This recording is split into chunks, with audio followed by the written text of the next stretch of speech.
नमस्कार विद्यार्थी मित्रांनो, स्वागत आहे तुम्हा सर्वांचं महा एक्झाम पॉईंट आपल्या एज्युकेशनल यूट्यूब चॅनलवरती. तर मित्रांनो, काल जे आहे आदिवासी विकास विभागाअंतर्गत जे मित्रांनो 2026ची त्यांची पहिली जाहिरात प्रसिद्ध केलेली आहे. गट ड च्या जे की चौकीदार या पदासाठी मित्रांनो तब्बल 400हून अधिक जे मित्रांनो संपूर्ण काही जागा भरल्या जाणाऱ्या आहेत. तर मित्रांनो त्या संदर्भाची आपण काल जे आहे ए टू झेड माहिती मिळवली होती. बऱ्याच विद्यार्थ्यांनी मित्रांनो याची संभव प्रश्नपत्रिका व जो याचा परीक्षा फॉर्मॅट किंवा पॅटर्न आहे त्यानुसारची संपूर्ण काही प्रश्न पाहिजे होते. त्या संदर्भाची सिरीज आपण सुरू करणार होतं असं सांगितलेलं होतं. तर मित्रांनो आजपासून जे आहे संपूर्ण काही ही सिरीज आपण स्टार्ट केली आहे, ज्यामध्ये तुम्हाला आपण ए टू झेड परीक्षा पद्धतीचा फॉर्मॅट व त्यासोबतच कोणत्या प्रकारचे प्रश्न परीक्षेमध्ये विचारली जाऊ शकतात या संदर्भाची संपूर्ण काही माहिती आपण या व्हिडिओमध्ये मिळवली आहे. व्हिडिओ खूप इम्पॉर्टंट होता, म्हणून व्हिडिओला शेवटपर्यंत आणि काळजीपूर्वक पहा. तर आपला आजचा व्हिडिओचा भाग हा एक आहे, ज्यामध्ये आपण चौकीदार अर्थात आपलं गट ड चे पद आहे त्यासाठी आपण हे संपूर्ण काही अतिशय महत्त्वपूर्ण प्रश्न पाहणार आहोत. तर अशा प्रकारचे प्रश्न पाहण्यासाठी म्हणून तुम्ही चॅनलला सबस्क्राईब करून ठेवा, जेणेकरून पुढील सर्व काही आदिवासी विभागाचे अपडेट्स मला पाहायला मिळणारे असतील. यामधला मित्रांनो आपला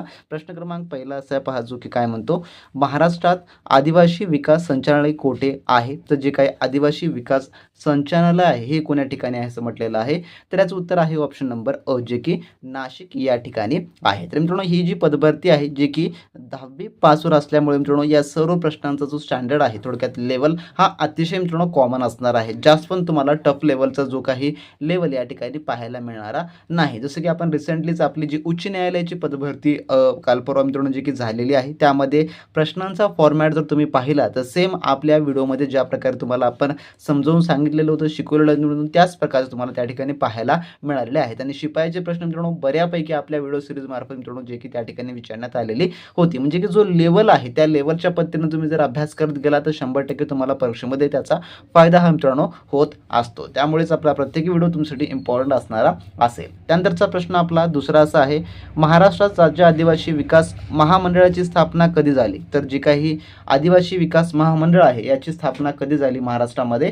तर याचं उत्तर जे आहे ते आहे ऑप्शन नंबर पर्यायचं अ, जे की 1972 साली थोडक्यामध्ये झालेली आहे. तर आदिवासींच्या आर्थिक विकासासाठी आणि त्यांना विविध योजनांचा लाभ मिळवून देण्यासाठी 1972 मध्ये या महामंडळाची स्थापना जी आहे ती करण्यात आलेली आहे. त्यानंतरचा प्रश्न तिसरा, पेसा कायदा कोणत्या वर्षी सहमत करण्यात आला? तर हा प्रश्न तुम्ही मित्रांनो IMPच क्वेश्चन म्हणून तुम्ही लक्षात ठेवून घ्या, कारण का तुम्हाला परीक्षेत यामध्ये 100% हा प्रश्न पाहायला मिळणारा असेल. तर याचं उत्तर आहे ऑप्शन नंबर क, जे की 1996 साली. तर पंचायत विस्तार अनुसूचित क्षेत्र कायदा म्हणजेच आपण त्याला काय म्हणतो, पेसा असा म्हणतो. तर हा जो आहे 1996 मध्ये जे काही सहमत झाला, ज्यामुळे आदिवासी विभागातील ग्रामसभांना विशेष अधिकार जे की प्राप्त झाले या अधिकारा अन्वये. त्यानंतरचा प्रश्न आपला पुढचा असा आहे, जो की प्रश्न चौथा काय म्हणतो पहा, आदिवासी विकास विभागामार्फत ठक्कर बाप्पा यांच्या नावाने कोणती योजना राबवली जाते? ठक्कर बाप्पा यांच्या नावाने. तर याचं जे उत्तर आहे ते आहे ऑप्शन नंबर पर्यायचं ड, जे की आदिवासी वस्ती सुधार योजना ही जी आहे ती राबवली जाते. तर आदिवासी पांड्यांच्या आणि वस्त्यांचा विकास करण्यासाठी पायाभूत सुविधा पुरवण्याच्या हेतूने ठक्कर बाप्पा आदिवासी वस्ती सुधार योजना जी आहे ती राबवली जाते. तर हे सर्व IMP प्रश्न आहेत. त्यानंतरचा प्रश्न आपला पुढचा पाचवा असा आहे, महाराष्ट्र शासनाची खावटी कर्ज योजना कोणत्या विभागाशी संबंधित आहे? जी खावटी कर्ज योजना आहे ती, तर याचं उत्तर आहे ऑप्शन नंबर ड, जे की आदिवासी विकास विभाग याच्याशीही संबंधित आहे. तर ही योजना, तर पावसाळ्याच्या दिवसात जेव्हा आदिवासी मजुरांच्या हाताला काम नसतं तेव्हा त्यांना अन्नधान्य आणि इतर गरजांसाठी खावटी कर्ज योजना आदिवासी विकास विभागामार्फत पुरवली जाते. म्हणून पर्याय नंबर याचं जे की ड हे उत्तर होणार असेल. तर बरेच विद्यार्थी जे मित्रांनो यासाठी आपली स्पेशली बॅच कधी लॉन्च होईल या संदर्भामध्ये अनेक सारे कमेंट्स आपल्याला करत होते. तर मित्रांनो तुम्हाला सांगतो, ऑलरेडी आपण आपल्या ॲपमध्ये मित्रांनो यासाठी स्पेशली मित्रांनो रेकॉर्डेड बॅच आपण लॉन्च केलेली आहे, ज्यामध्ये तुम्हाला ए टू झेड याचा अभ्यासक्रम हा मिळणारा असेल. त्यामध्ये सोबतच तुम्हाला व्हिडिओ कोर्स मित्रांनो आपण त्या ठिकाणी ईबुक देखील उपलब्ध करून दिलेले आहेत. ईबुक सोबत मित्रांनो त्या ठिकाणी तुम्हाला ऑनलाईनचे टेस्ट व त्यासोबत मित्रांनो 2023ची जी मित्रांनो ही पदभरती झाली होती आदिवासी विकास विभागाची, त्याचे देखील मित्रांनो आपण क्वेश्चन पेपर त्यामध्ये तुम्हाला उपलब्ध मित्रांनो करून दिलेले आहेत. ज्या कोण्या विद्यार्थ्यांना आपली स्पेशली ही रेकॉर्ड बॅच जॉईन करायची आहे त्यांनी डिस्क्रिप्शन बॉक्समध्ये आपल्या ऑफिशियली ॲपची मित्रांनो लिंक दिली आहे, त्यावर तुम्ही क्लिक करून त्या ठिकाणी आपल्या पेड क्लासेसच्या सेक्शनमध्ये मित्रांनो अतिशय मित्रांनो डिस्काउंट प्राईजमध्ये तुम्ही आपली specially A to Z batch मित्रांनो जॉईन करू शकता आणि जॉईन करूनच घ्या मित्रांनो. जर तुम्हाला ही परीक्षा कोणत्याही परिस्थितीमध्ये तुम्हाला क्रॅक करायचं असेल, चांगले गुण मिळवून तुम्हाला या पदावर रुजू व्हायचं असेल तर मित्रांनो तुम्ही 100% आपली बॅच जॉईन करा मित्रांनो. आणि त्यामध्ये तुम्हाला संपूर्ण ऑनलाईन टेस्ट सिरीज जो पॅटर्न आहे परीक्षा तो त्या ठिकाणी मिळणार असेल. संपूर्ण अभ्यासक्रम देखील आपण त्या ठिकाणी तुम्हाला उपलब्ध करून दिलेला आहे मित्रांनो. त्यामुळे लगेच आपले ॲप डाउनलोड करून घ्या. त्या मित्रांनो संपूर्ण काय आपला A to Z ह्यासाठी या पदासाठी असलेला कोर्स मित्रांनो तुम्ही एनरोल करून घ्या आणि चांगल्या उत्तम तयारीला लागा मित्रांनो. त्यानंतर आपला प्रश्न 6वा असा आहे, खालीलपैकी कोणती नदी अरुणाचल प्रदेशमधून भारतात प्रवेश करते? तर प्रदेशमधून. तर याचं उत्तर आहे ऑप्शन नंबर अ, जे की ब्रह्मपुत्रा ही जी नदी आहे. तर तिबेटमध्ये उगम पावणारी ब्रह्मपुत्रा नदी अरुणाचल प्रदेशातील दिहांग कुठे तर दिहांग या नावाने भारतामध्ये जे की प्रवेश करते. त्यानंतरचा प्रश्न आपला पुढचा असा आहे जो की 7वा, न्यायमूर्तीची नियुक्ती या संदर्भात भारतात कोणती प्रणाली लागू आहे? तर यापैकी तर याचं उत्तर आहे ऑप्शन नंबर ब, जे की कोलेजियम प्रणाली ही जी आहे ती लागू आहे. तर सर्वोच्च आणि उच्च न्यायालयाच्या न्यायाधीशांच्या नियुक्तीसाठी भारतात कोलेजियम प्रणाली जे की अस्तित्वात आहे. पर्याय नंबर ब याचं उत्तर जे आहे ते होणार असेल.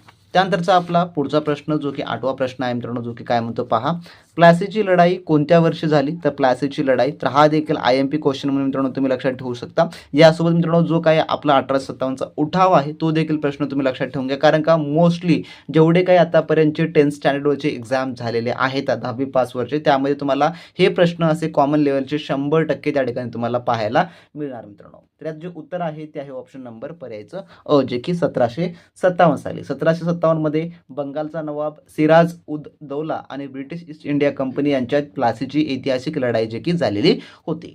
त्यानंतरचा प्रश्न 9वा आपला, खालीलपैकी कोणते तत्व स्टेनलेस स्टीलमध्ये नसतं? यापैकी स्टेनलेस स्टीलमध्ये, तर याचं उत्तर आहे ऑप्शन नंबर ड, जे की ॲल्युमिनियम हे जे आहे थोडक्यामध्ये नसतं. तर स्टेनलेस स्टीलमध्ये प्रामुख्याने लोह, क्रोमियम आणि निकेल असते, ॲल्युमिनियम हे त्यामध्ये नसतं, म्हणून पर्याय नंबर ड उत्तर होणार असेल.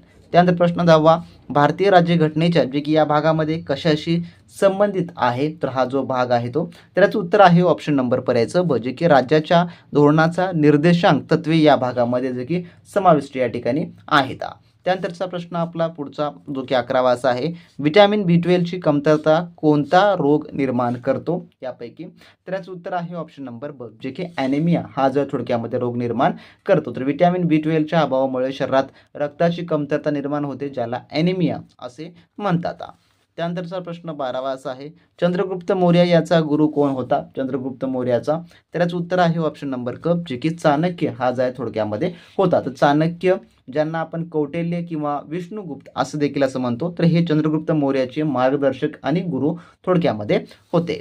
त्यानंतर आपला पुढील प्रश्न जो की 13वा असा आहे मित्रांनो, ग्रेट बॅरियर रीफ कुठे आहे? खालीलपैकी कोणत्या ठिकाणी? तर याचं उत्तर आहे ऑप्शन नंबर ब, जे की ऑस्ट्रेलिया या ठिकाणी आहे. त्यानंतरचा आपला पुढचा 14वा प्रश्न, ओझोन स्तर मुख्यतः कोणत्या थरामध्ये आढळतो? ओझोन स्तर, तर याचं उत्तर आहे ऑप्शन नंबर ब, जे की स्ट्रॅटोस्फियर याच्यामध्ये जो आहे तो आढळतो. तर वातावरणातील स्थितांबर आणि स्ट्रॅटोस्फियर या थरात ओझोन वायूचा थर सर्वाधिक प्रमाणामध्ये आढळतो. त्यानंतरचा प्रश्न 15वा, भारतीय अंतराळ संस्थाचे मुख्यालय कोठे आहे? तर इस्रोचे, तर याचं उत्तर आहे ऑप्शन नंबर क, जे की बँगलोर या ठिकाणी आहे. त्यानंतरचा प्रश्न पुढील 16वा असा आहे, भारतातील सर्वात लांब धरण कोणतं आहे? खालीलपैकी, तर याचं उत्तर आहे ऑप्शन नंबर अ, जे की हिराकुंड धरण हे जे आहे थोडक्यामध्ये आहे. त्यानंतर आपला पुढचा प्रश्न जो की 17वा असा आहे, नासाचे अपोलो 11 मोहीम कधी झाली? ही जी आहे मोहीम ती, तर याचं उत्तर आहे ऑप्शन नंबर ब, जे की 1969 साली थोडक्यामध्ये झाली. त्यानंतर प्रश्न 18वा, डॉलरचे चलन खालीलपैकी कोणत्या देशाचे नाही? डॉलर चलन, तर याचं उत्तर आहे ऑप्शन नंबर ड, जे की जपान या देशाचे नाही. तर अमेरिका, कॅनडा आणि ऑस्ट्रेलिया या देशाचे चलन डॉलर आहे. तर जपानचं अधिकृत चलन कोणतं आहे? तर ते आहे यन हे जे आहे त्याला आपण YEN असं देखील म्हणतो. यन हे जे आहे थोडक्यामध्ये आहे, म्हणून पर्याय नंबर ड याचं उत्तर होणार असेल. तर असे मित्रांनो आपल्या आजच्या भाग 1 मधले टॉप 18 क्वेश्चन होते, जे की मित्रांनो आपण 10th स्टँडर्ड आपण स्पेशली या पदभरती करता पाहिलेलं आहे. जर तुम्हाला अशा प्रकारचे प्रश्न रेग्युलरली पाहिजे असतील मित्रांनो, चॅनलला सबस्क्राईब करून खाली कमेंट बॉक्समध्ये कमेंट करून सांगू शकता. आणि ज्या कोणी विद्यार्थ्यांना आपली स्पेशली रेकॉर्डेड बॅच जॉईन करायची आहे चौकीदार या पदासाठी आणि ज्यांना एक्झाम क्रॅक करायचे त्यांनी मित्रांनो आपले ॲप डाउनलोड करून घ्या. त्यामधून आपल्याला लगेच कोर्स एनरोल करून घ्या मित्रांनो. तर भेटू नेक्स्ट व्हिडिओमध्ये नवीन माहिती, नवीन अपडेट सोबत, नवीन प्रश्नांसोबत. तोपर्यंत मित्रांनो बी प्रॅक्टिस क्रॅक एक्झाम.